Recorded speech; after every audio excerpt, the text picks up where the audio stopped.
Bueno, buenos días. En esta clase vamos a hablar sobre diarrea aguda, principalmente sobre la definición y la fisiopatología, la clasificación y etiología, las manifestaciones clínicas, el examen físico y los métodos de diagnóstico. Y vamos a hacer una revisión después de todas las características clínicas según las etiologías. ¿Cómo definimos diarrea aguda? Se define como un exceso de agua en el contenido fecal. Por ende, se la podría considerar como una mala absorción de agua. El agua se reabsorbe pasivamente y la materia fecal contiene un 75% de agua. El exceso de agua implica un exceso de solutos o de osmoles fecales. Para que haya un aumento del agua en la materia fecal, tiene que acompañarse de un exceso de solutos o de osmoles fecales. Entonces, otra definición es la alteración en las deposiciones habituales, caracterizadas por la disminución en la consistencia y aumento de la frecuencia evacuatoria o en el contenido de líquido de las heces. Es decir, que clínicamente, si un paciente tiene 3 o más deposiciones de materia fecal acuosas diarias, tiene diarrea. Y otra forma de definirla es con el peso diario de la materia fecal, que es muy difícil de hacer en la práctica clínica y medio engorroso, que la materia fecal por día pese más de 200 gramos. ¿Sí? Entonces, es un exceso de agua en el contenido fecal. Ese exceso de agua implica un exceso de solutos y de osmoles fecales, pero clínicamente el paciente va a tener un aumento en la frecuencia de las deposiciones y una disminución de la consistencia. Es decir, va a tener más de 3 o más deposiciones por día y generalmente son de menor consistencia si son acuosas, líquidas, blandas. ¿Cómo se clasifica la diarrea? Nosotros vamos a hablar de diarrea aguda, pero tengan en cuenta que se clasifica de acuerdo al tiempo de evolución en aguda, cuando el paciente le dura menos de 14 días la diarrea, persistente más de 14 días y crónica más de 30 días de diarrea. Y esto es importante que tengan en cuenta, nosotros nos vamos a focalizar en la diarrea aguda, porque las causas, la etiología y los métodos de diagnóstico, el enfoque que tiene que dar un paciente con diarrea aguda y diarrea crónica es diferente. Entonces, fíjense para repasar, ¿sí? Durante el tracto gastrointestinal, ¿cómo manejamos los líquidos y la absorción? La absorción es mayor que la secreción. Fíjense que nosotros ingerimos 2 litros de agua por día, supónganse. La saliva produce 1500 mililitros por día. La secreción gástrica es de 2000 mililitros. La bilis 500 mililitros. El yeyuno 6 litros y el ilion 2,5 litros. Y el colon 1,4 litros. Pero nosotros eliminamos 100 mililitros de líquido en la materia fecal. Entonces, por supuesto que hay mucha secreción, pero tiene que haber mayor absorción porque si no, estaríamos eliminando por materia fecal litros y litros de agua y solutos. Entonces, para eso tenemos que tener un sistema absortivo en el tracto gastrointestinal lo suficientemente como para ser mayor la absorción que la secreción. Entonces, cuando uno presenta diarrea, un paciente con diarrea tiene que pensar en estos 4 mecanismos fisiopatológicos. Que hay algún secretagogo que hace aumentar la cantidad de agua, disminuir la absorción del agua en la luz intestinal. Que hay pérdida de las células absortivas, alguna patología de la mucosa, del intestino o del tracto gastrointestinal que hace que se pierdan esas células, esa capacidad absortiva. Una inflamación de la mucosa que puede alterar la estructura del intestino, donde se pueden perder las células absortivas, o que haya un aumento de solutos que no son absorbibles. Entonces arrastran agua hacia la luz y aumenta la frecuencia y disminuye la consistencia de la materia fecal. Estos son los 4 grandes mecanismos etiológicos de la diarrea aguda. Aumento de secretagogos, pérdida de las células absortivas, inflamación de la mucosa e ingesta de solutos no absorbibles. Pero a su vez, ustedes tienen que pensar que de acuerdo a los solutos, según los solutos, son 2 los mecanismos. O hay menor absorción de solutos, lo cual genera diarrea osmótica, porque aumentan los solutos en la luz y arrastra agua. Estos son solutos no absorbibles. Y la característica que nos ayuda al diagnóstico es que cuando el paciente come tiene diarrea y cuando está en ayunos no tiene diarrea. Desaparece con el ayuno. Es la única diarrea, la diarrea osmótica, por menor absorción de solutos que desaparece con el ayuno. Y después está aquella que tiene mayor secreción neta de solutos, que es la diarrea secretora que se llama. ¿Sí? Porque no hay que solutos, si no hay mayor cantidad de solutos y secreción de electrolitos y de agua. Y esta no desaparece con el ayuno. Entonces, fíjense que tenemos la clasificación de diarrea osmótica, que es la que desaparece con el ayuno por aumento de solutos, que pueden ser, por ejemplo, el magnesio, el sulfato, fosfatos, manitol, sorbitol o una deficiencia de lactasa, con lo cual aumentan los solutos y eso arrastra el líquido y aumenta la frecuencia y la disminución de la consistencia de la materia fecal, que acuérdense desaparece con el ayuno. La secretora, que es una alteración de disminución de la absorción de solutos y una alteración del transporte de iones a nivel del epitelio, como son las enterotoxinas bacterianas, la isquemia, la resección intestinal, la enfermedad difusa de la mucosa intestinal. Alteraciones de la motilidad, del tránsito, todas estas persisten con el ayuno, por ejemplo, la diabetes, el hipertiroidismo, la amiloidosis, el síndrome de intestino irritable, y las inflamatorias por pérdida e inflamación de la integridad de la mucosa, también persiste con el ayuno y, por ejemplo, puede ser por una enfermedad intestinal inflamatoria. Estas, en general, las inflamatorias se acompañan de la materia fecal, además de una disminución de la consistencia y un aumento del volumen, de moco, sangre, pus. ¿Sí? Mientras que las otras generalmente son acuosas y, excepto la osmótica, ninguna de las otras desaparece con el ayuno. Entonces, los tipos de diarrea. Una vez que nosotros tenemos la diarrea aguda, pensamos en los 4 mecanismos fisiopatológicos, vemos si es osmótica, secretoria, por la alteración de la motilidad o inflamatoria, vamos a ver qué características tiene la diarrea. La diarrea puede ser acuosa, o sea, todo agua o con que lo que predomina en la materia fecal, en el contenido, es líquido. Puede ser hemorrágica, que tenga líquido o materia fecal y sangre. Y a la disentería o a la diarrea tipo desentería se la llama cuando hay diarrea, o sea, líquido o material, disminución de la consistencia, aumento de la frecuencia, acompañada de pus, sangre y además tiene pujos y tenesmo. ¿Qué son los pujos y tenesmo? Pujos cuando el paciente tiene que hacer fuerza para limitar la materia fecal y tenesmo es que cuando va de cuerpo se queda con la sensación de seguir eliminando la materia fecal. Eso es el tenesmo. Todas estas diarreas pueden o no acompañarse de otros síntomas, como puede ser fiebre, escalofríos, es decir, chuchos de frío, vómitos o dolor abdominal. Pueden o no tenerlo acompañante. Por eso siempre en la diarrea uno tiene que preguntar cuánto número de posiciones tiene, qué características tiene y si tiene síntomas acompañantes como fiebre, escalofríos, vómitos y náuseas o dolor abdominal. Y de acuerdo a determinadas características, ustedes se pueden orientar dónde está ubicada la causa de la diarrea. Si está en el intestino delgado o colon derecho o está en el colon izquierdo. Fíjense, las del intestino delgado generalmente son de menos frecuencia, pero gran volumen, son voluminosas. El paciente dice, sí, fui 3 veces, pero mucha agua. ¿Sí?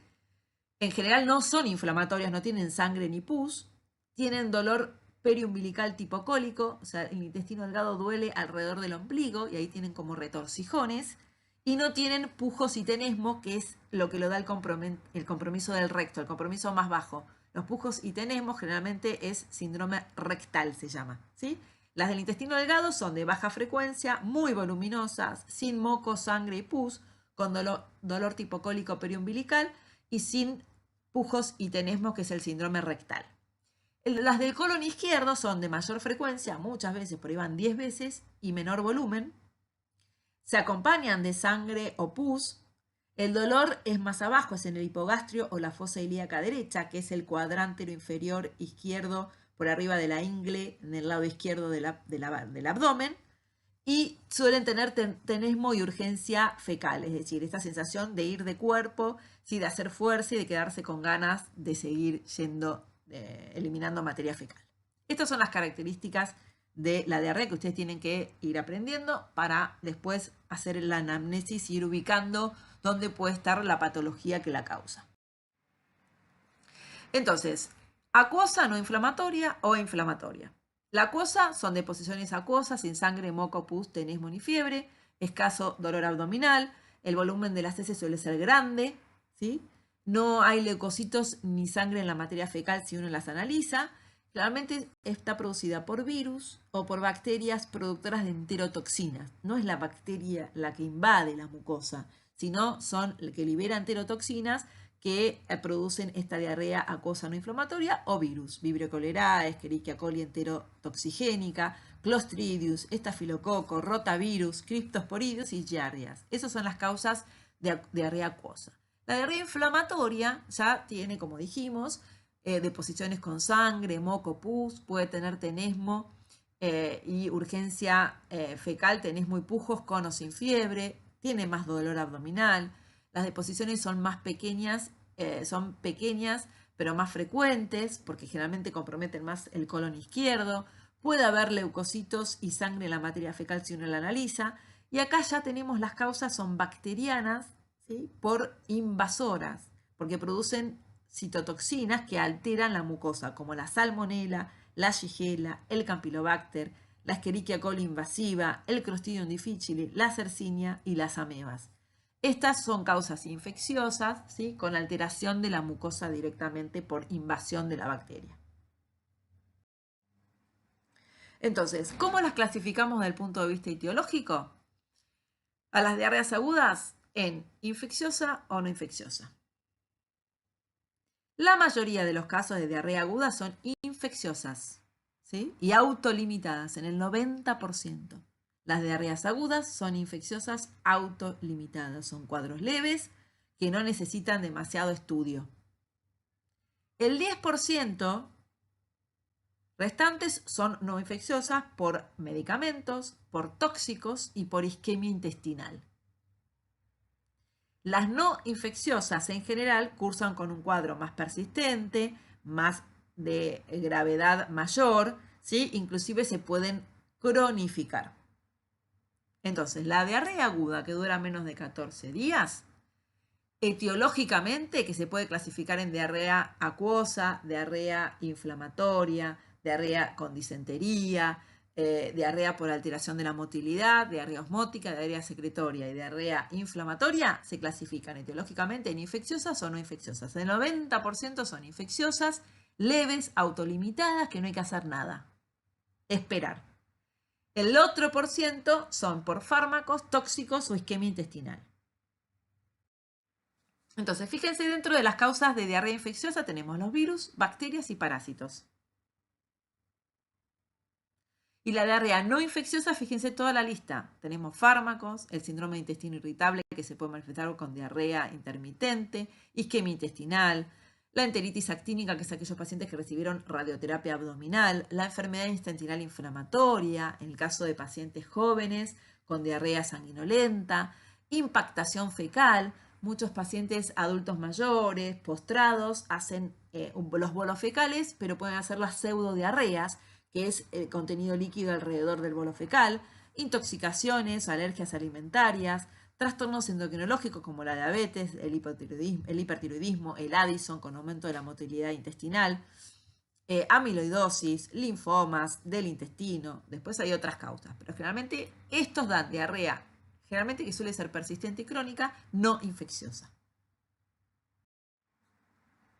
Fíjense la lista de fármacos que causan diarrea, por eso es muy importante la anamnesis. El magnesio, vieron que a veces la gente toma magnesio o total magnesiano, el potasio por vía oral, a veces cuando uno quiere reponer estos iones que están perdidos por vía oral, les puede dar diarrea. Antibióticos per se dan diarrea, quimioterápicos, las hormonas tiroideas, metformina, los antiinflamatorios, ¿sí? Productos de hierba. Entonces tengan que tener en cuenta que estos pueden dar como fármacos diarrea. Y por último, recordar la diarrea facticia, ¿sí? Que es el abuso de laxantes. Aquellos pacientes, muchos pacientes que tienen trastornos alimentarios, psicológicos, ¿sí? Que les pueden dar... Vamos a comenzar viendo las diarreas agudas de causa infecciosa, que como dijimos es la causa más frecuente. Y fíjense que dentro de las causas infecciosas, como vimos que pueden ser virales, bacterianas y parasitarias, fíjense que entre el 70 y el 80% de las diarreas agudas de causa infecciosa se dan de causa viral. ¿Sí? El 70 al 80% dentro de la causa infecciosa es viral. 10 al 20% son producidas por bacterias, que generalmente son cuadros más severos, y menos del 10% son parasitarias, y en general las parasitarias es más frecuente que den diarrea persistente o crónica. A nivel de la causa bacteriana, fíjense que las enterotoxinas producidas por las bacterias estimulan la secreción de líquidos y electrolitos, con lo cual aumentan los secretagogos, que era uno de los, ¿se acuerdan?, mecanismos de la diarrea.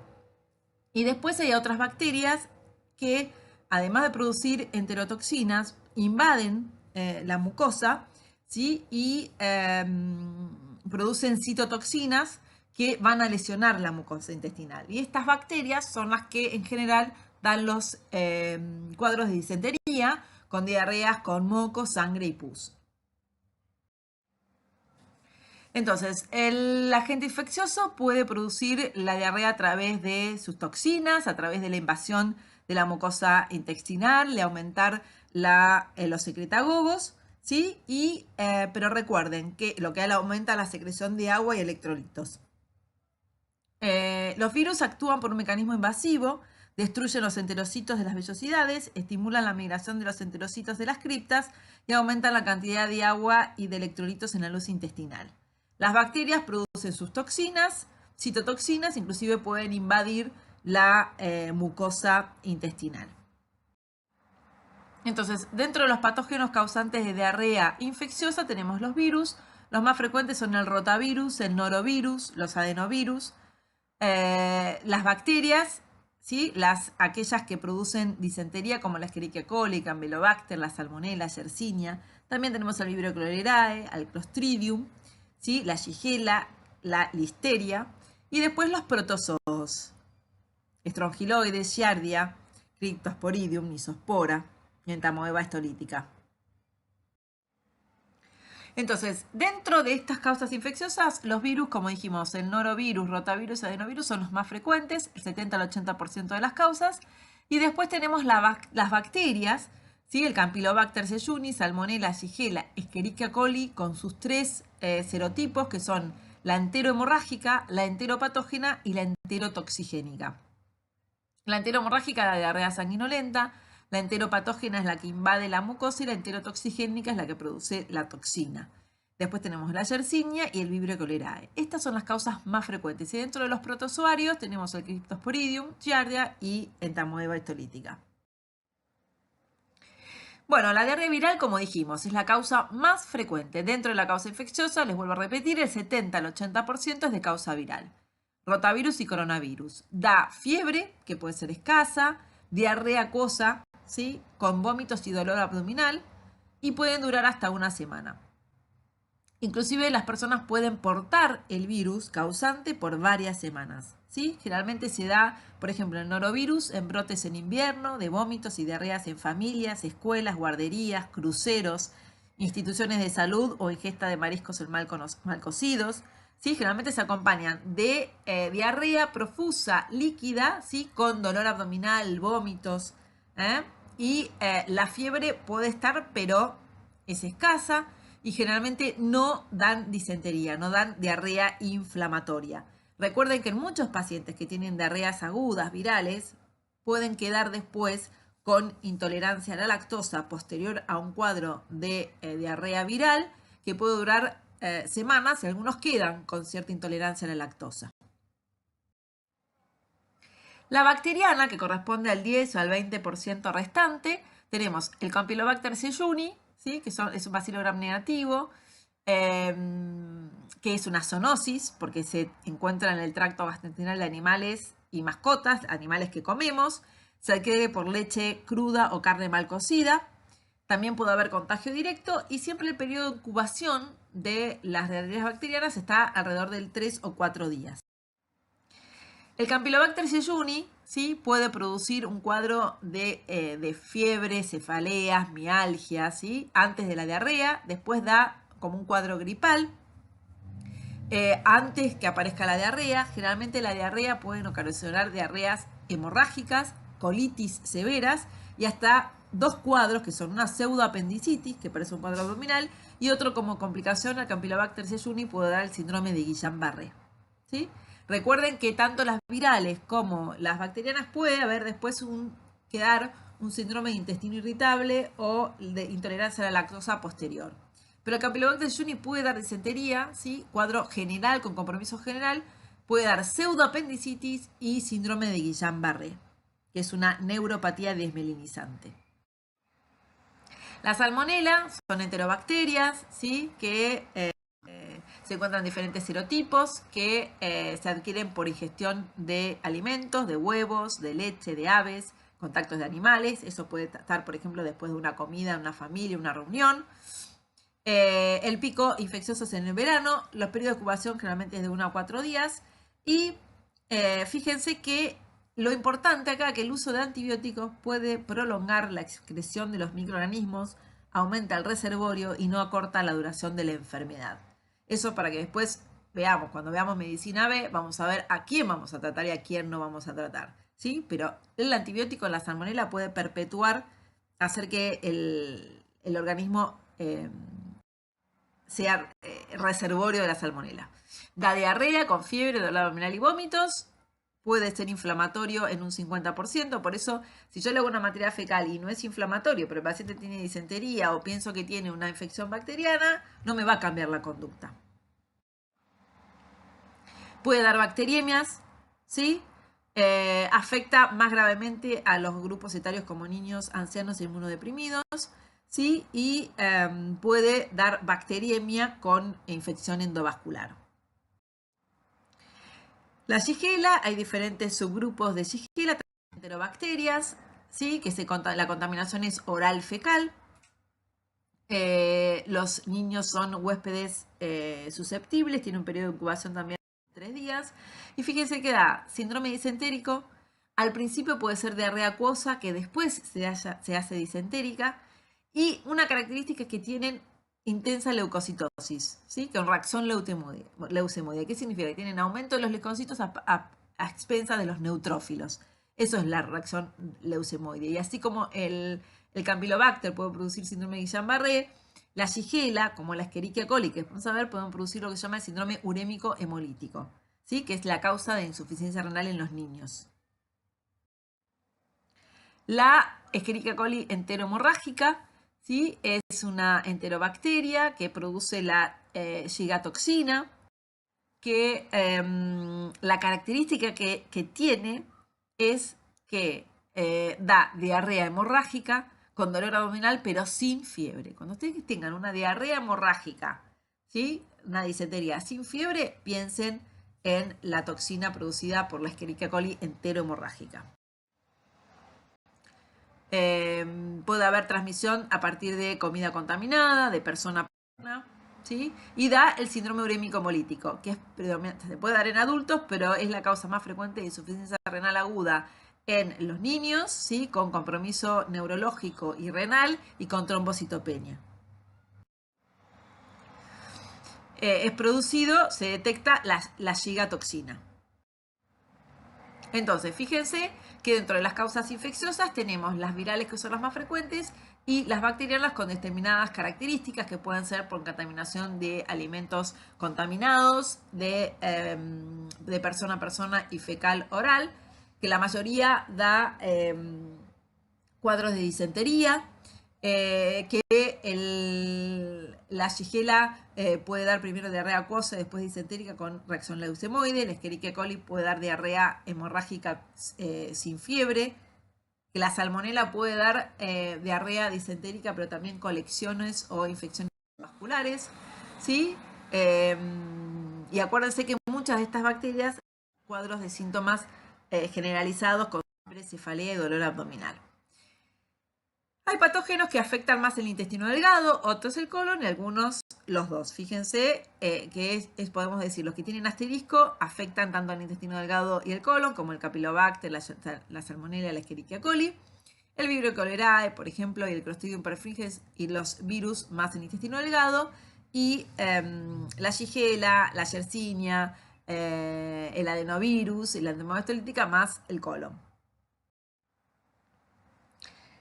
Otra entidad que ustedes tienen que tener en cuenta son aquellas situaciones especiales en las cuales se da la diarrea aguda, como puede ser por epidemias o brotes. Cuando hay epidemias o brotes tienen que pensar en rotavirus, en criptosporidios, infecciones bacterianas que son las disentéricas. En los pacientes inmunocomprometidos por HIV, que pueden tener muchas causas de diarrea aguda, inclusive más de una, y no solamente infecciosa, como infecciones oportunistas de acuerdo a su estado inmunológico, sino también por medicamentos y por linfomas, compromisos de linfoma, tuberculosis, ¿sí? Y los pacientes hospitalizados, que también hay una entidad de causas que ustedes tienen que pensar, por ejemplo, por medicamentos, por impactación del bolo fecal, isquemia mesentérica y por la infección por Clostridium difficile. Y otra también de medicamentos es por la alimentación enteral. Entonces, también el contexto en qué paciente se da, si es un paciente inmunocomprometido, HIV, no HIV, si es un paciente hospitalizado, si se da en un brote, uno se puede orientar en la causa de la diarrea aguda. Otras situaciones es las intoxicaciones alimentarias, ¿sí? Que uno come una ensalada y aparece la diarrea del viajero y la diarrea nosocomial o intrahospitalaria, como dijimos.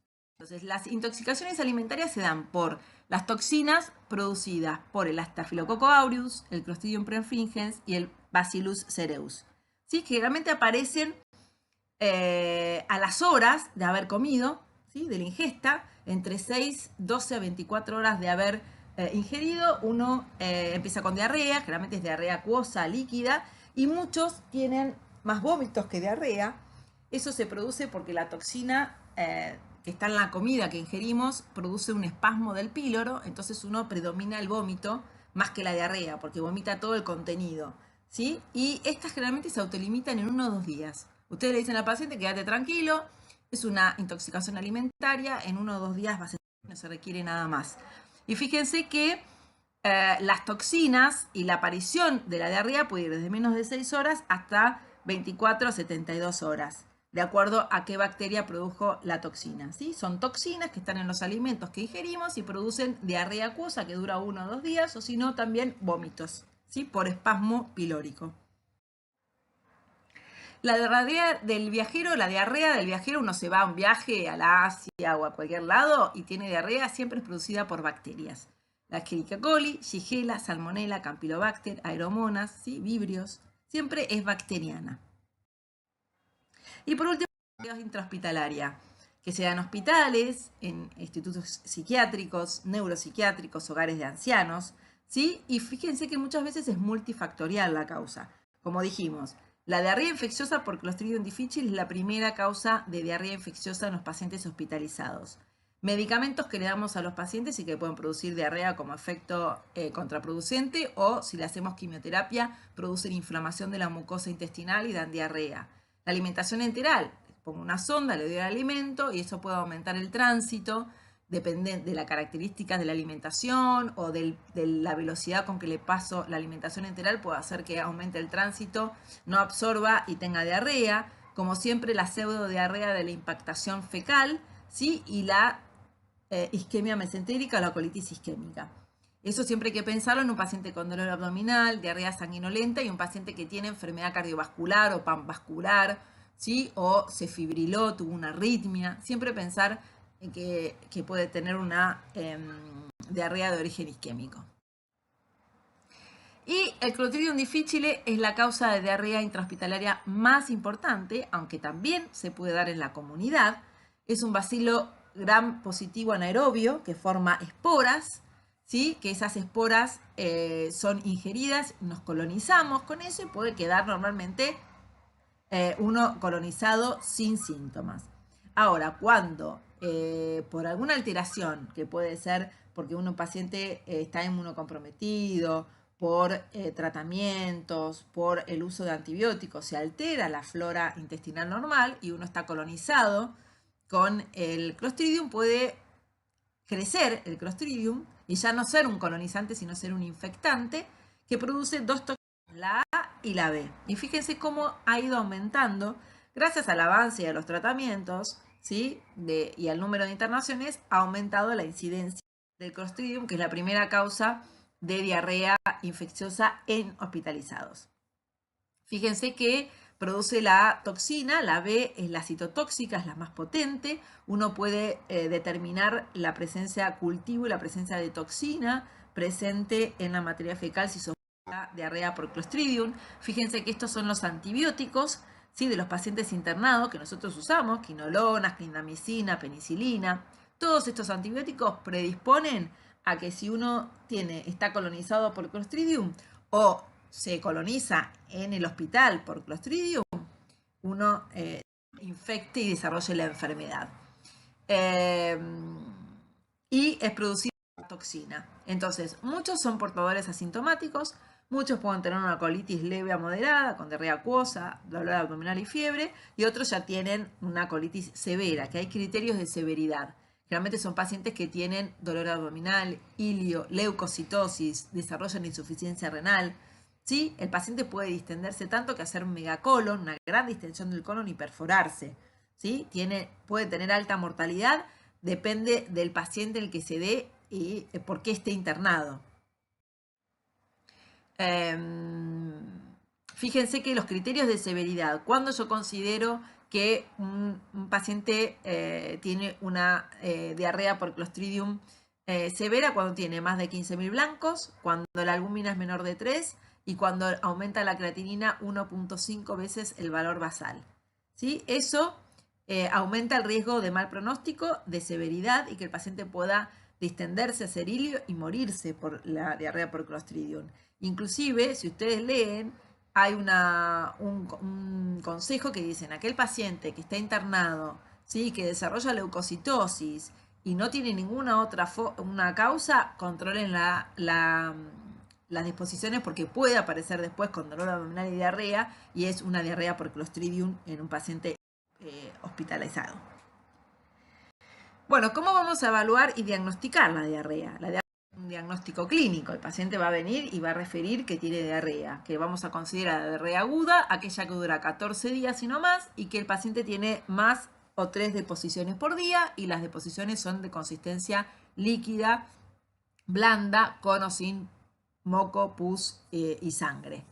Entonces, nosotros tenemos que ver la duración de los síntomas, el tipo de diarrea, si es acuosa, si es inflamatoria, si es disentérica, los síntomas, si tiene síntomas disentéricos, si tiene pujo, tenesmo, si tiene fiebre, dolor abdominal, si tiene vómitos, cómo está el estado de hidratación, si está hipovolémico o no, y después el tipo de huésped, si es un paciente inmunocomprometido, HIV, no HIV, si es un niño, si es un adulto mayor, si está de viaje, si está tomando algún medicamento, si es en un brote, ¿sí? Entonces, todo esto es lo que ustedes tienen que investigar ante una diarrea aguda. Entonces, lo importante además, cuando vamos a revisar al paciente, es estimar el estado de hidratación.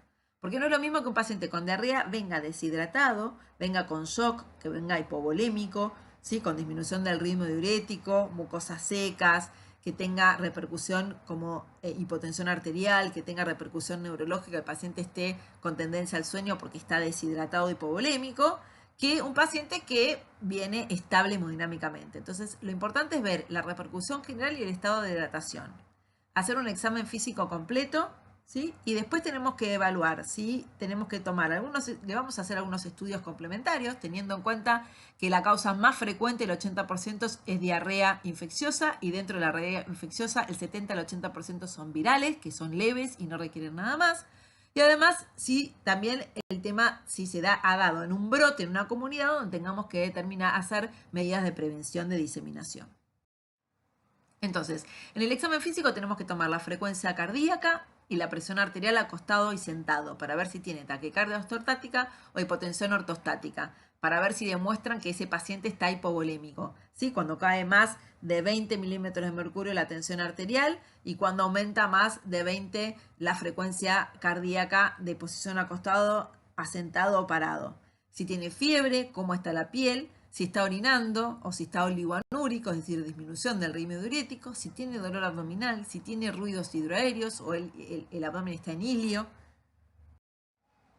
Porque los criterios de gravedad va a depender no solamente de la cantidad de deposiciones que algunos dicen 6 u 8 deposiciones, pero ustedes van a tener una diarrea viral y van a tener 10 deposiciones. Eso no lo determina. Si bien los libros lo van a leer, que 6 a 8 deposiciones por día, fíjense que el estar hipovolémico, estar hipotenso, tener diarrea hemorrágica con fiebre y dolor abdominal, un paciente internado, que tuvo antibióticos previos, que está en inmunocomprometido, que es un niño o un adulto mayor o en las embarazadas. Esos son criterios que ustedes tienen que tener de alerta ante una diarrea aguda. Fíjense que una diarrea aguda, como les dije, el 70 al 80% son leves, son virales, son infecciosas virales. ¿Sí? Se autolimitan. En 2 o 3 días el paciente se autolimita. Pero fíjense que se puede complicar, y más allá del contexto de las situaciones especiales, con deshidratación, shock hipovolémico, alteraciones del medio interno, alcalosis y acidosis metabólica, hiper o hiponatremia, hipocalemia, puede tener distensión abdominal, megacolon tóxico, una gran dilatación del colon que termina con perforación, y a su vez puede terminar como complicación, de acuerdo al agente etiológico, como dijimos, síndrome urémico hemolítico y síndrome de Guillain-Barré. Entonces, en los casos leves uno no tiene que hacer nada. No es necesario el cultivo, ¿sí? No hay que hacer nada de eso. En muchos casos, si se produce la toxina, uno puede ir a buscar la toxina, pero va a depender si el paciente requiere internación, tiene una forma grave, ¿sí? Una forma complicada. Si no, no es necesario hacer nada en los casos leves, ni siquiera cultivo. La mayoría de los casos son leves y se autolimitan. Ahora, si yo quiero hacer un laboratorio o un estudio porque el paciente es inmunocomprometido, tiene un criterio de gravedad o está internado, le hago un hemograma para ver si tiene leucocitosis, para ver si tiene neutrofilia. ¿Sí? Fíjense que la neutrofilia da más para la shigella y forma inmaduras y la neutropenia para la salmonellosis. Ver un ionograma, la función renal y el estado ácido-base, a ver si hay repercusión del medio interno. Puedo hacer un directo de la materia fecal, donde me dice que tiene leucocitos y sangre, pero acuérdense que eso no lo descarta. Y después, si el paciente está con fiebre y lo tengo que internar, se puede hacer hemocultivo, coprocultivo y coproparasitología para determinar el germen. Estos son los test para detectar materia fecal y sangre, en la materia fecal, sangre y los glóbulos blancos. ¿Sí? El estudio de la materia fecal tiene poca sensibilidad, es decir, ¿qué significa? Que si me da positivo, perfecto. Yo puedo hacer el diagnóstico de que la diarrea es infecciosa bacteriana, pero si da negativo y lo sospecho y tengo alta sospecha, no lo descarta. Por eso no se tiene que hacer en todos los casos. ¿Sí? Indicaciones, ¿a quién le voy a hacer? A aquellos pacientes que tienen cuadros graves, ¿sí? Y los inmunocomprometidos.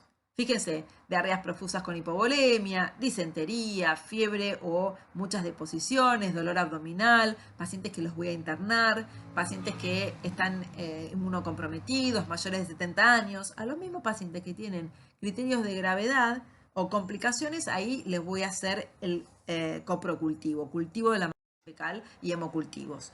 Lo que sí puedo hacer, también en estos pacientes que tienen cuadros más graves, una radiografía directa de abdomen.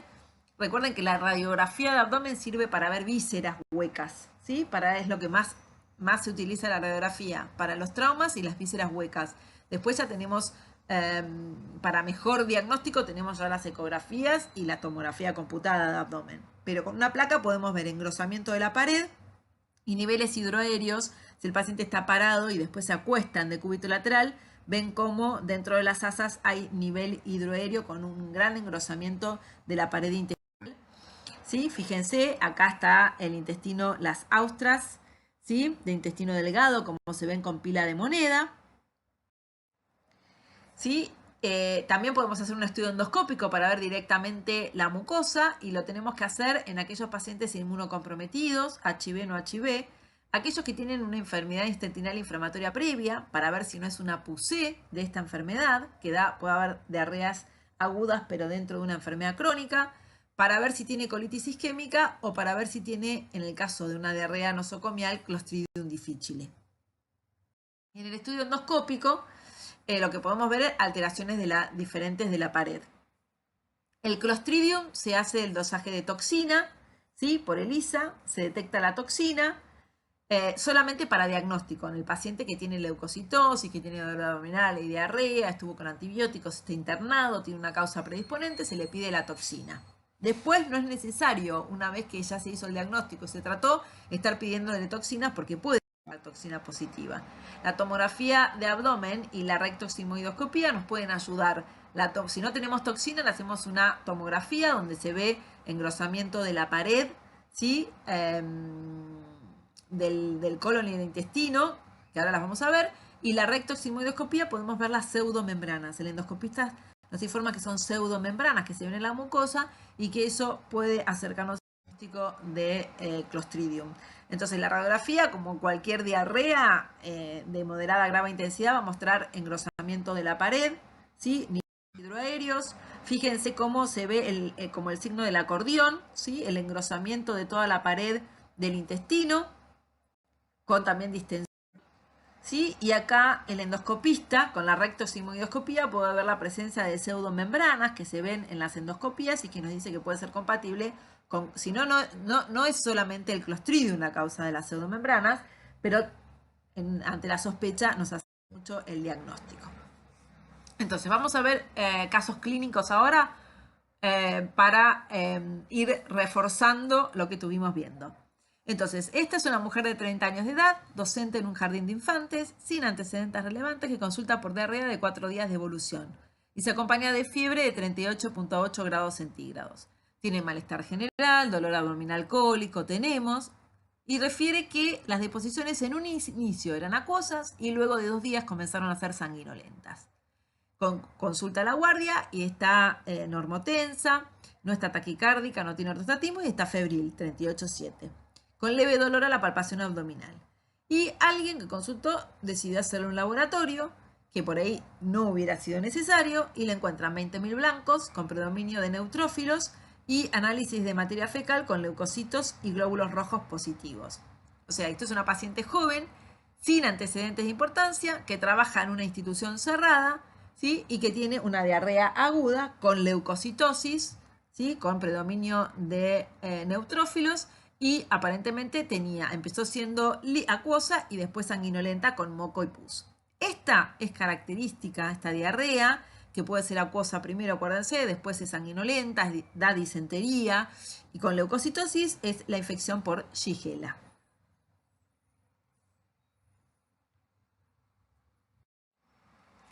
Este es un varón de 35 años de edad, sin antecedentes relevantes, que consulta porque a las 72 horas de estar en un crucero rumbo a las Bahamas, comenzó con diarrea líquida de 6 a 7 deposiciones por día, náuseas, vómitos sin fiebre y mialgias generalizadas. Lo mismo presentaron varios tripulantes del crucero. El cuadro mejoró en 48 horas. Acuérdense que en estas áreas cerradas de la diarrea infecciosa, que es líquida, sí, con vómitos, sin fiebre, sin mucho dolor abdominal, recuerden que la causa más frecuente es la viral, y más en un crucero. Y la causa más frecuente es infección por norovirus.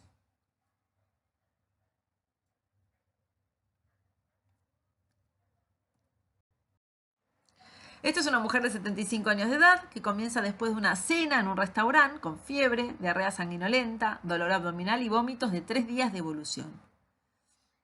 Antecedentes de artritis reumatoidea en tratamiento con meprednisona 20 miligramos día, metotrexate 15 miligramos semanal desde hace 4 años. O sea que para que ustedes sepan, es una paciente que está inmunosuprimida por la medicación que está recibiendo, ¿sí? Y llega, fíjense, con taquicardia, hipotensa con 80-50, febril, saturando 92%, obnubilada, con signos de mala perfusión periférica como pueden ser livideces, que es un tinte marmóreo en los miembros inferiores, y un dolor a la palpación abdominal difuso.